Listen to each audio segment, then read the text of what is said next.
মুমিন বান্দা নিজের রাগকে কন্ট্রোল করে একজনের খুশির জন্য তিনি হলেন আল্লাহ। আমাদের মধ্যে রাগ আছে না? রাগ এমন একটি জিনিস যা আগুন যেরকম বিশাল বড় একটা কাঠের স্তূপকে নিমিষেই ধ্বংস করে দেয়, ঠিক রাগ আপনার এত এত বড় একটি জিনিস যা আপনার জীবনের সমস্ত কাজকে ধ্বংস করে দিতে পারে। রাগ এতটাই মর্মান্তিক একটি জিনিস যা নিমিষেই আপনার জীবনের সমস্ত কিছুকে ধ্বংস করে দিতে পারে। আমার কথা বুঝতেছেন? রাগ করা যাবে না। আপনি রেগে গেলেন তো রেগে যাওয়া যাবে না। আজ রেগে গিয়ে স্ত্রীকে তালাক দিয়ে দেয়, কি দেয় না? একটু রাগারাগি হলে কেউ কাউকে মানতে চায় না।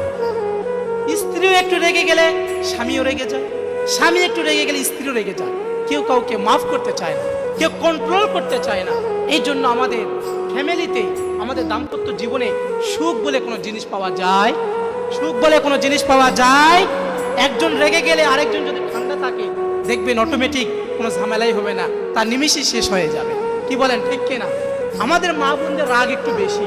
কি বলেন? নরসিংদের মা বোনেরা মনে ভালো, রাগ করে না? করে করে করে না করে না ভালো, সবাই ভালো, তাই না? কথা বলেন না কেন রে ভাই? রাগ করছেন আপনারা? নরসিংদের মা বোনেরা রাগ করে না?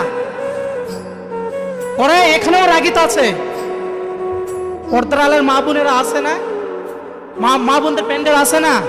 আমি মাদেরকে বলতে চাই, মা রেগে যাবেন না। আপনি রেগে গেলেন তো হেরে গেলেন। আপনার সামান্য একটু রাগের কারণে হতে পারে আপনার পুরো জীবনটাই দুঃখের সাগরে ভাসতে পারে। কথা বলেন ঠিক কিনা?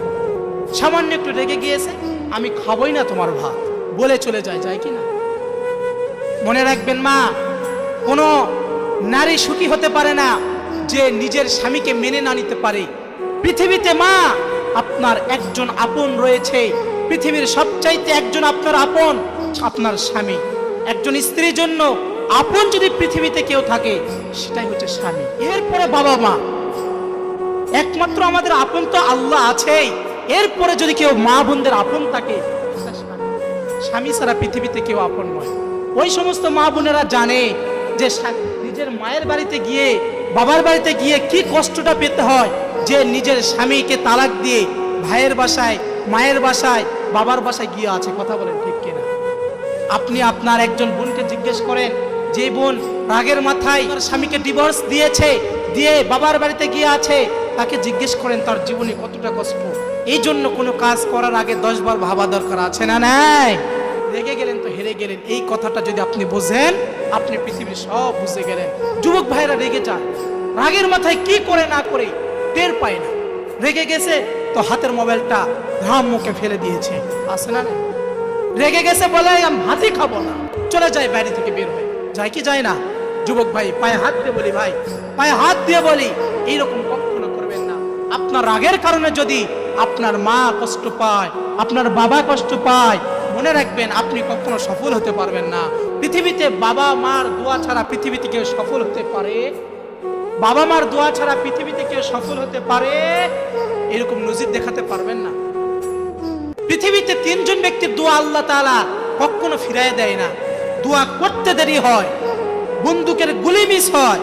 3 জন ব্যক্তির দোয়া কখনো মিস হয় না। নাম্বার 1, 1 নম্বর হচ্ছে তোমার মার বাবা। তোমার মা বাবা যদি তোমার জন্য দোয়া করে, যেই দোয়াটাই করবে সেটাই আল্লাহ তাআলা কবুল করে নেয়। সুবহানাল্লাহ।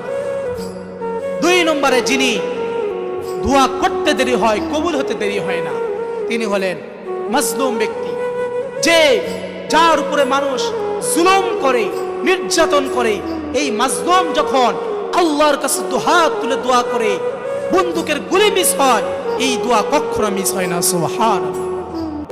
3 নম্বরে যেই ব্যক্তির দোয়া আল্লাহ তাআলা কখনো ফিরাইয়া দেয় না, তিনি হলেন মুসাফির ব্যক্তি, যে আল্লাহর রাস্তায় মুসাফির হয়ে যায়। যে মুসাফির অবস্থায় থাকে, সে যদি দোয়া করে, তার দোয়া আল্লাহ তাআলা কখনো ফিরাইয়া দেয় না। সুবহানাল্লাহ। আপনার মা বাবার দোয়া ছাড়া আপনি পৃথিবীতে কখনো সফল হতে পারবেন না, পারবেন না, পারবেন না।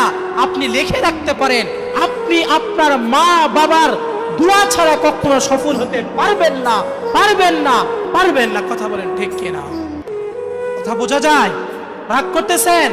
আমার সামনে অনেক যুবক দেখতেছি। যুবক ভাই, আজকের মাহফিল থেকে আপনি এতটুকু শিক্ষা নিয়ে যেতে পারলে আমি মনে করি আমরা নওগাঁ থেকে এসেছি, সেই নরসিংদী, আমাদের এই সফরটাও সার্থক।